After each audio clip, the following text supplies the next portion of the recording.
ઉત્તરાયણ પર્વને હવે ગણતરીના દિવસો આડા રહ્યા છે ત્યારે ડભોઈની બજારમાં પતંગ અને દોરાની ખરીદી કરવા માટે લોકો ઉમટી પડ્યા છે। વડોદરી ભાગોળથી ખેતીવાડી બજારમાં રાધે કોમ્પ્લેક્સ પર પતંગ બજારમાં પતંગો ખરીદવા તેમજ દોરીની રેલો સુતાવવા માટે નગરના તેમજ તાલુકાના લોકો પતંગ બજારમાં જોવા મળ્યા છે। આ વર્ષે પતંગ અને દોરામાં 10 થી 20% જેટલો વધારો જોવા મળ્યો છે, કારણ કે પતંગ બનાવવામાં વપરાતી દરેક વસ્તુઓના ભાવ વધતા ભાવ વધારો જોવા મળ્યો છે। જ્યાં જુઓ ત્યાં પતંગની દુકાનો નજરે પડે છે। મકર સંક્રાંતિનું પર્વ ધાર્મિક અને સામાજિક બંને રીતે સંકળાયેલ હોય, જેની ધામધૂમથી ઉજવણી લોકો કરતા હોય છે। દર વર્ષની જેમ પતંગોની ઘણી બધી વેરાયટી, નવી વેરાયટી છે।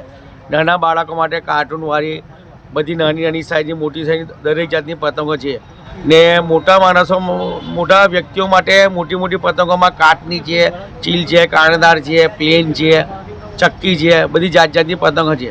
પણ ગયા વર્ષના માહોલને જોતા અમે જોઈએ છીએ કે આ વર્ષે જો માહોલ જો રહેવો જોઈએ પતંગોની અંદર, ઘરાકીની અંદર, તે કંઈ જોવા મળતો નથી। કેમ કે થોડી મંદી થોડી જોવા મળે છે। એક તો ભાવ વધારો થોડો ઘણો 10-15% ભાવ વધારો છે ને પાછો મંદીનો થોડો મોજું ચાલે। જો અમારી દુકાનમાં તમે જો તો એક માંડ 1-2 ગ્રાહક છે, 8-10 ગ્રાહકની જગ્યા પર એક બે ગ્રાહકો ચાલે।